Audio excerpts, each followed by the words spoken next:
지난달 소비자 물가가 5개월 만에 최대폭으로 상승했습니다. 국제유가와 농산물 가격이 가파르게 오른 영향으로 이대로라면 정부 목표인 2%대 물가 안정이 위태롭다는 우려가 나옵니다. LG에너지솔루션이 일본 도요타와 30조 원 규모의 전기차 배터리 공급 계약을 맺었습니다. LG에너지솔루션은 이번 계약으로 글로벌 5대 완성차 기업에 모두 배터리를 공급하게 됐습니다. 올해 기업 공개 최대어로 꼽혀온 두산 로보틱스가 코스피 상장 첫날 공모가보다 2배 가까이 오르며 거래를 마쳤습니다.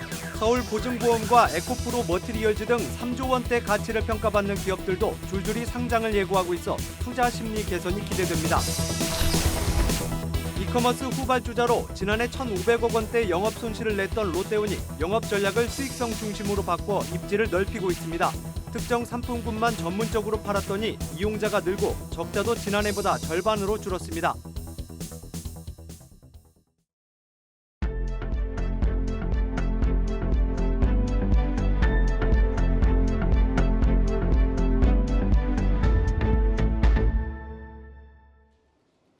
뉴스플러스 시작합니다. 소비자 물가가 좀처럼 잡히지 않고 있습니다. 지난달에는 5개월 만에 최대폭으로 올랐는데요. 국제유가 급등세와 달러 강세에 정부 목표인 2%대 물가 안정이 위태로워질 수 있다는 우려가 커지고 있습니다. 전민정 기자입니다. 고유가가 물고 온 물가 불안이 계속되고 있습니다. 지난달 소비자 물가 상승률은 3.7%. 5달 만에 가장 큰 폭의 오름세인데 그동안 물가 둔화를 주도했던 석유류 하락폭이 한 자릿수로 곤두박질친 여파가 컸습니다. 국제유가 상승에 따라 9월에는 이제 그 하락폭이 4.9로 축소되면서 물가 하락에 대해서 미친 영향이 0.25로 줄었습니다. 앞으로 물가에 영향을 미칠 가장 큰 변수도 국제유가. 정부와 한국은행은 이달부터 물가가 다시 2%대 안정세로 접어들 것이라고 했지만 주요 산유국을 중심으로 공급 부족 압박이 이어지는 만큼 고유가발 물가 불확실성은 높아진 모습입니다. 국제유가가 더 오르면 하반기 전기요금과 난방비 추가 상승으로 이어질 수 있다는 점도 걱정입니다. 10월 달에도 물가가 좀 더 떨어지지 않고 계속 유지된다든가 소비자 물가 지수에 상승 압박이 되는 거죠. 하반기에는 여전히 높은 인상대를 좀 유지하면서 예전처럼 다시 2%대로 떨어질 수 있겠느냐 하는 부분들이 여전히 좀 퀘션이거든요. 보이는 물가 지표만이 문제는 아닙니다. 체감 물가는 더욱 심각합니다. 여름철 기상 여건 악화로 농산물 가격이 치솟으면서 생필품 위주의 생활 물가 지수는 반년 만에 다시 4%대로 올라섰습니다.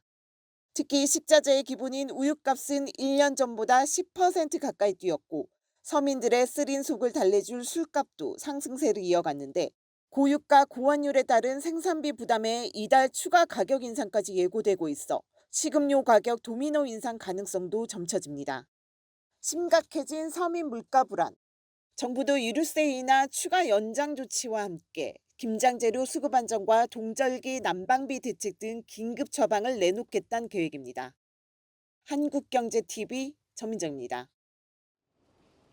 LG에너지솔루션이 글로벌 1위 완성차 기업 일본 도요타와 전기차 배터리 공급 계약을 체결했습니다. 이번 계약으로 폭스바겐 등 글로벌 톱5 완성차 기업을 모두 고객사로 확보하면서 북미 시장 공략의 속도를 높인다는 계획입니다. 김채은 기자의 보도입니다. LG에너지솔루션은 오늘 도요타와 연간 20기가와트시 규모의 전기차 배터리 공급 계약을 체결했다고 발표했습니다. 이번 계약은 합작법인을 제외한 LG에너지솔루션의 단일 수주 계약 중 역대 최대 규모입니다.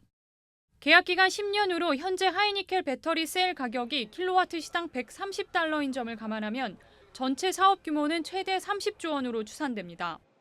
도요타에 공급하는 배터리는 하이니켈 NCMA 기반의 파우치형으로 도요타의 미국 켄터키 공장에서 팩으로 조립돼 신형 전기차에 탑재될 예정입니다.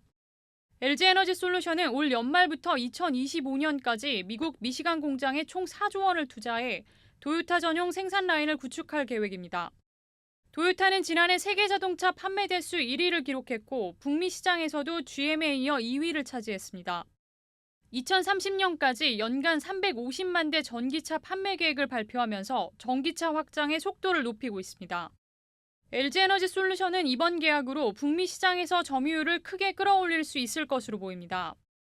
LG에너지솔루션은 북미 지역에서 2곳의 단독 공장과 6곳의 합작 공장을 운영 및 건설 중에 있으며 올 6월 말 기준 누적 수주 잔고는 440조 원입니다. 시장조사업체 S&E 리서치 조사 결과 LG에너지솔루션은 올 상반기 매출 기준 글로벌 시장 점유율 16%로 1위인 중국 CATL을 바짝 추격하고 있습니다. LG에너지솔루션은 북미 시장에서 CATL과의 점유율 격차를 크게 벌려 글로벌 시장 주도권을 잡겠다는 계획입니다. 한국경제TV 김채연입니다. 하반기 최대 공모주로 꼽히는 두산 로보틱스가 코스피 첫 거래에서 공모가의 2배의 거래를 마쳤습니다. 위축된 시장 상황을 고려하면 선방했다는 평가인데요. 서울보증보험이나 에코프로 머티리얼즈 같은 다음 타자에 거는 기대가 커지고 있습니다. 박승환 기자입니다.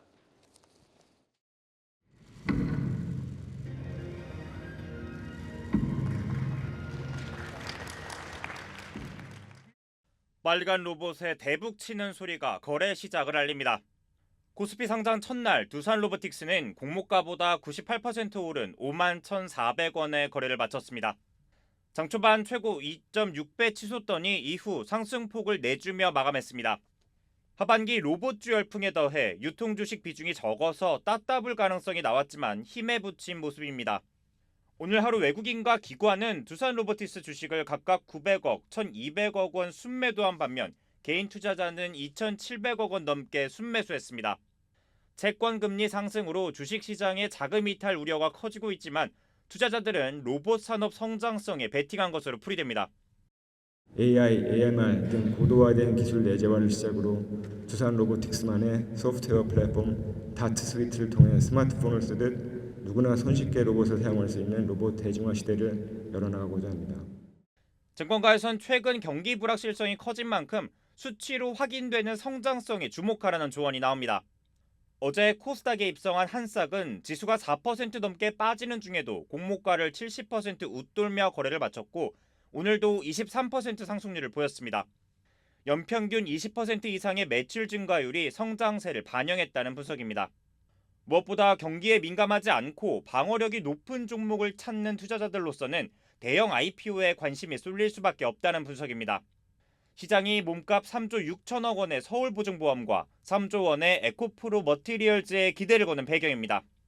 이에 더해 최고 10조 원의 기업 가치를 평가받는 스타컴이 내년을 목표로 상장 재도전에 나서면서 컬리, 오아시스 같은 이커머스 업계 상장 러시가 이어질지 주목됩니다. 한국경제TV 박승환입니다.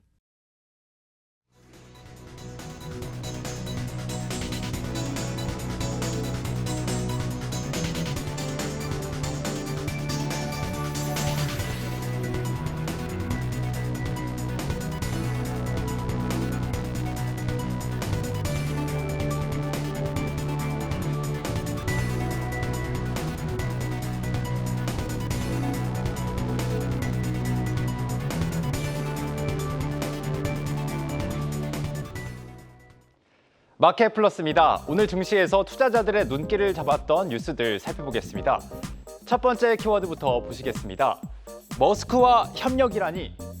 폴라리스 오피스가 미국 전기차 업체 테슬라에서 폴라리스 오피스 웹 기능을 이용할 수 있도록 이달 내에 서비스를 연동한다고 밝혔는데요. 이 소식에 오늘 주가가 상한가를 기록했습니다. 앞으로 테슬라 이용자들은 차량 내부 중앙에 위치한 대형 터치 스크린을 통해서 문서 작업을 진행할 수 있게 됩니다. 운전자의 개입 없이 차량 스스로 목적지까지 이동할 수 있는 완전 자율주행 시대가 가까우면서 차 안에서 즐길 거리가 다양해지고 있습니다. 차량용 소프트웨어 플랫폼 기업 오비고도 오늘 LG U+와 협력해 현대차와 기아의 동영상 스트리밍 서비스 OTT U+ 모바일 TV를 상용화했다고 밝혔는데요. 장 막판 주가 상승폭이 5%로 축소됐지만 장중 20% 넘게 오르기도 했습니다. 오비고는 디스플레이에서 동영상 스트리밍 서비스가 원활히 구동될 수 있는 웹 솔루션 등을 개발하고 있습니다. 증권업계는 특히 오비고의 성장 가능성을 주목하고 있는데요. 커넥티드카 보급이 늘어날수록 완성차 업체로부터 높은 로열티 매출을 거둘 것으로 기대되기 때문입니다. 로열티 매출액은 오비고의 솔루션이 차량에 탑재될 때 차량 한 대당 수취하는 매출을 뜻하는데요. 별도의 변동비가 발생하지 않기 때문에 매출이 본격적으로 발생하면 높은 영업 레버리지 효과를 낼 것으로 증권가는 보고 있습니다. 오비고는 이미 지난 2분기 현대차그룹은 물론 닛산, 르노 등을 고객사로 확보했습니다. 다음 두 번째 키워드 보시겠습니다. 가자 중앙아시아로. 보일러 기업으로 유명한 경동 나비엔이 중앙아시아 보일러 시장에서 1위로 도약하겠다는 포부를 밝혔는데요. 이런 기대감에 주가는 5% 넘게 올랐습니다. 지난 8월 중순 이후 계속 내리막길을 걷던 주가가 두 달 만에 반등에 나선 겁니다. 경동 나비엔은 우즈베키스탄을 거점으로 중앙아시아 보일러 시장 점유율을 높이겠다는 계획인데요. 우즈베키스탄이 수도인 타슈켄트를 중심으로 인구 제한 정책을 해제하고 토지 사유화 등 시장 경제 체제를 수용해서 경제가 빠르게 성장하고 있다는 판단에서입니다. 경제가 성장하면 개별 난방을 도입하는 신축 건물들이 많이 지어지고 보일러 시장도 커질 가능성이 큽니다. 경동 나비엔은 이미 인접 국가인 카자흐스탄 보일러 시장에서 1위를 달리고 있습니다. 다음 세 번째 키워드, 3분기 실적 딱 기다려. 3분기 실적 발표 시즌이 이제 얼마 남지 않았습니다. 이 깜짝 실적은 곧 주가 상승으로 이어지는 경우가 많은 만큼 3분기 호실적이 예상되는 종목들이 또 주목받는 시기이기도 합니다. 증권가는 삼성바이오로직스의 3분기 호실적을 예상하고 있는데요. SK증권과 하나증권은 이날 보고서를 내고 3분기 매출액과 영업이익이 모두 예상치를 웃돌 것으로 예상했습니다. 생산 효율화와 강달러 현상이 수익성 개선으로 이어질 것이라는 설명인데요. 주가는 이 소식에 5% 가까이 올랐습니다. 이 주가에 결정적인 영향을 미치는 수주 역시 지난 7월 화이자와의 9억 달러 규모의 생산 계약 소식을 앞세워서 호조를 보이고 있는데요. 지난 3분기까지 집계된 올해 누적 수주액은 23억 달러 규모로 지난해 전체 수주 금액인 9억 5천만 달러보다 2배 이상 높습니다. 증권업계는 삼성바이오로직스를 제약바이오 업종 최선호주로 제시하고 있습니다. 지금처럼 시장 변동성이 확대되는 구간에선 실적이 주가에 미치는 영향력이 강해지기 때문에 호실적이 예상되는 삼성바이오로직스가 확실한 투자 대안이 될 수 있다는 겁니다. 지금까지 마켓플러스였습니다.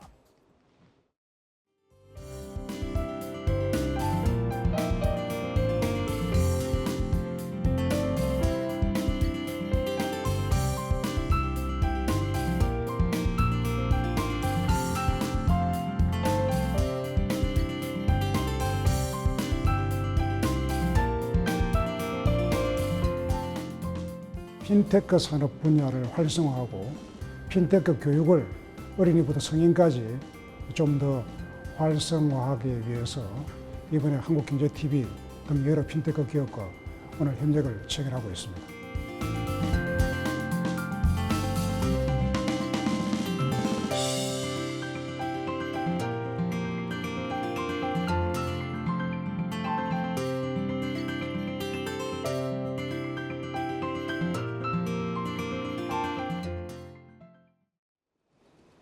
롯데그룹 이커머스 사업인 롯데온의 실적 개선에 탄력이 붙고 있습니다. 특정 상품군만 집중적으로 판매한 결과인데요.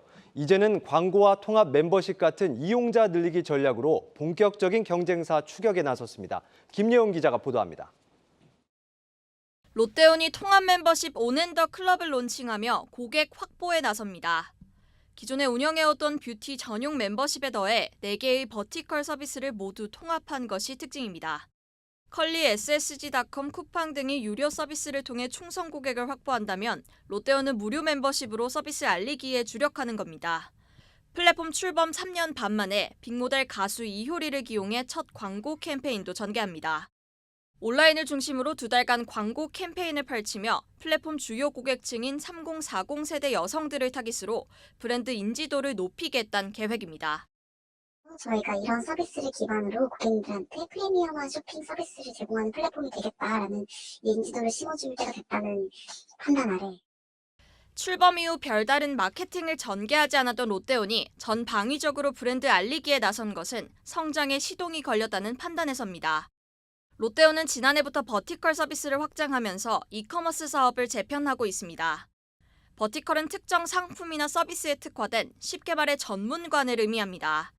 종합물들이 온라인 유통시장에서 높은 점유율을 차지하고 있는 만큼 롯데의 유통 역량을 활용해 패션과 뷰티 영역에 특화한 서비스로 시장을 공략하고 있는 겁니다. 이 같은 전략은 실적 개선 성과로 나타나고 있습니다. 9분기 연속 적자를 내며 부진했던 롯데온은 버티컬 서비스를 오픈한 이후 지난해 3분기부터 적자 폭이 개선되고 있습니다. 올해 8월 기준으로 롯데온 앱 방문자 수도 전년 대비 20% 늘었습니다. 다만 네이버와 쿠팡 등이 다수의 충성 고객을 확보해 시장을 장악하고 있는 만큼 롯데온이 어느 정도까지 시장 점유율을 늘릴 수 있을지가 관건입니다. 그러니까 배송이라든지 머천다이징이라든지 그 서비스라든지 핵심 경쟁력이라고 하는 그 포인트에서 롯데온만이 제공할 수 있는 뭔가가 좀 있지 않으면 근데 약간 의구심이 드는 거죠. 지난해 기준 국내 이커머스 시장은 쿠팡과 네이버 쇼핑의 2강 체제 하에 SSG닷컴 11번가 등 중위권 업체들이 점유율 싸움을 벌이고 있습니다. 이 가운데 롯데온의 점유율은 4.9%로 업계 6위 수준입니다. 한국경제TV 김예은입니다. 내년에도 고물가와 고금리가 이어지면서 보험산업 성장이 주춤할 것이란 전망이 나왔습니다. 특히 생명보험사의 타격이 클 것이라는 예상이 나오면서 미래 사업의 중요성이 갈수록 커지고 있습니다. 이민재 기자입니다. 더 낮은 저성장, 높은 물가와 금리, 내년 뉴노멀 시대로 진입하는 세계 경제에 대한 평가입니다. 한국 경제 성장률은 올해 1.5%보다 오른 2.4%로 예상되지만 다양한 변수들이 불확실성을 키우고 있습니다. 새로운 균형 역시 겨울인 것은 마찬가지입니다. 미국 노동력 부족과 서비스 물가 상승세 지속, 미국 상업용 부동산 대출 부실 가능성, 그리고 새로운 충격에 대한 주요국 재정 여력 부족 등입니다. 이런 변화에 보험사도 내년 보험료 매출이 전년 대비 2.6% 증가에 그칠 것으로 예상되면서 대응 속도를 높여야 한다는 의견이 제기됩니다. 보험 수요가 억눌리고 자산 리스크 노출이 커질 수 있습니다. 따라서 2024년 보험 산업은 선제적인 리스크 관리가 그 어느 때보다도 중요한 때입니다. 특히 보험사 CEO들은 경쟁 심화를 대표적인 키워드로 꼽았습니다. 보험 대리점의 높은 시장 지배력과 새로운 회계 제도라는 변화에 주목하고 있는데 경쟁에 따른 특정 보험 상품 쏠림 현상과 그에 따른 소비자 신뢰 하락이 우려된다는 진단이 나옵니다. 이를 해결하기 위해 디지털 전환을 시도하고 있지만 아직까지 디지털 보험사가 적자에 시달리고 사업 확장도 한계에 다다랐다는 평가가 나오면서 대안 마련이 시급한 상황입니다. 편의성만 단순히 높은 거라면 디지털 채널은 성공하기 어렵다라고 생각이 되고요. 소비자 보호 장치가 제대로 작동하는지 계속 평가하고 제도를 보완해 나갈 필요가 있다고 생각이 됩니다. 한편 보험연구원은 실손보험 청구 간소화에 대해 중개기관을 통해 운영 관리하고 이해관계자 협의체로 효율성과 편익을 높일 수 있도록 해야 한다고 밝혔습니다. 한국경제TV 이민재입니다. 고금리 여파에 전세 사기에 대한 우려까지 겹치면서 전세 기피 현상이 더 심해지고 있습니다. 전세 보증보험이 그동안 안전판 역할을 해왔는데 거절 건수가 늘고 있어 불안감이 더 확산되는 모습입니다. 성나균 기자의 보도입니다. 서민들의 주거 사다리 역할을 해온 전세 시장에 먹구름이 들이우고 있습니다. 치솟은 금리에 전세 사기 공포까지 더해지면서 전세를 기피하는 움직임이 커진 겁니다.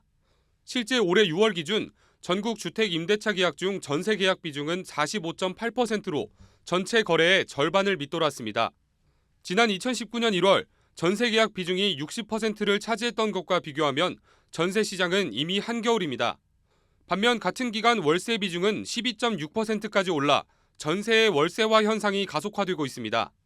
문제는 전세 세입자들이 보증 사고를 당해도 보험금을 받지 못할 수 있다는 우려가 커진 점입니다. 주택도시보증공사의 전세보증보험 이행거절 건수가 매년 늘고 있기 때문입니다. 지난 5년간 보험 지급 이행 거절 건수는 총 182건, 약 360억 원 규모인데 올해는 8월까지 건수가 지난해 전체 수준에 육박했습니다. 전문가들은 거절 건수가 단 60건이라도 적은 수치가 아니라고 지적합니다. 보증보험에 가입했던 것은 특별한 사유가 없는 한 보험금 정상 지급을 전제로 하기 때문입니다. 허그에서 이 전세 보증을 받아주지 않는다는 얘기는 결국은 전세 보증금을 안전하게 돌려받지 못한다는 것이기 때문에 이 전세금을 반환받지 못하는 심리적 공포를 느낄 수도 있죠. 결국 다가구 다세대 등 빌라를 중심으로 월세 비중이 크게 늘어나면서 서민들은 고정 지출에 대한 더 큰 부담을 떠안게 됐습니다. 한국경제TV 성나균입니다. 오늘 원달러 환율은 1,350원대의 거래를 마치며 숨고르기에 들어갔습니다. 하지만 전문가들은 환율 상단을 최소 1,400원까지는 열어놔야 한다고 조언하는데요. 시장 변동성에 대한 경계감이 커지고 있습니다. 김보미 기자가 보도합니다. 미국의 고금리 정책이 예상보다 더 길어질 것으로 전망되면서 원달러 환율이 출렁이고 있습니다. 문제는 최근 원화 가치가 다른 통화들보다 더 크게 떨어지고 있다는 점입니다. 9월 FOMC 전후 최근 한 달간 달러 대비 원화 가치는 3.3% 하락했습니다. 일본 엔화, 중국 위안화는 물론이고 베트남 동, 인도 루피보다도 더 큰 폭입니다.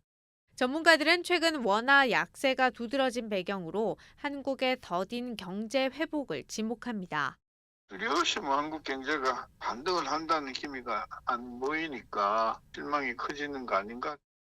원달러 환율 상단은 1,400원까지 열어놔야 한다는 분석입니다.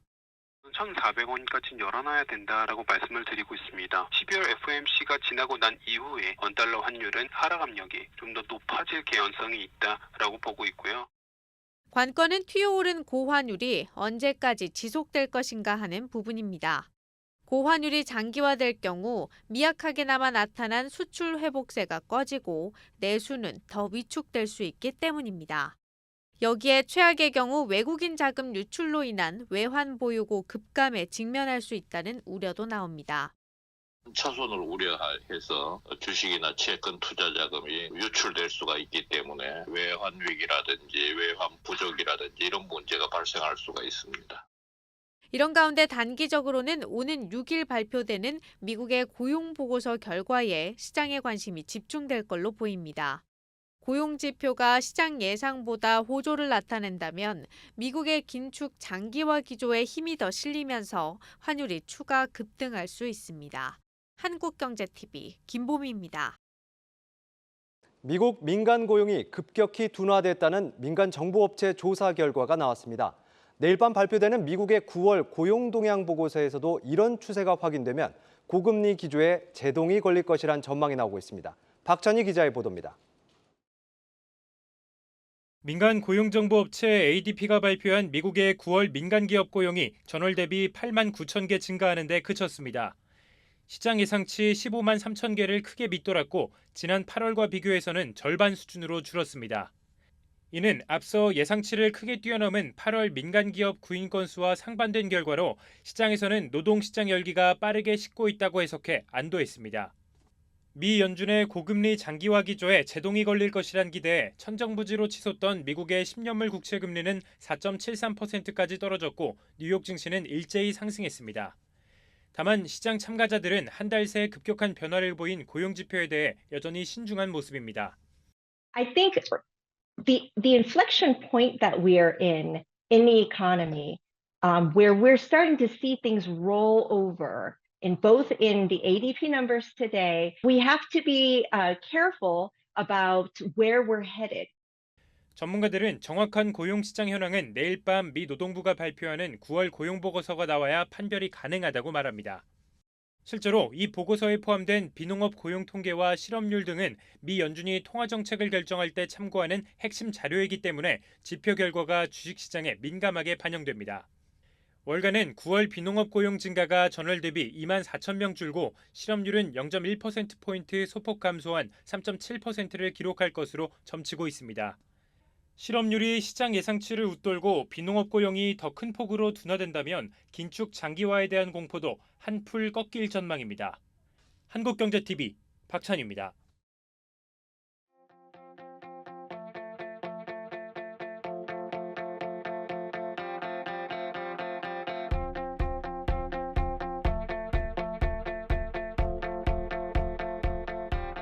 콘텐츠 산업은 객변의 시기에 있습니다. 글로벌 경쟁을 하고 있습니다. XR, AI, 블록체인, 메타버스 뿐만 아니라 사물 인터넷 등 콘텐츠 관련 기술들이 급변하고 있습니다. 콘텐츠 기술도 잘 알고 글로벌 환경도 잘 아는 그러한 융합형 인재를 양성하여 한국 K 콘텐츠의 산업을 밝게 하고자 하는 것이 이 뉴 콘텐츠 아카데미의 목표입니다.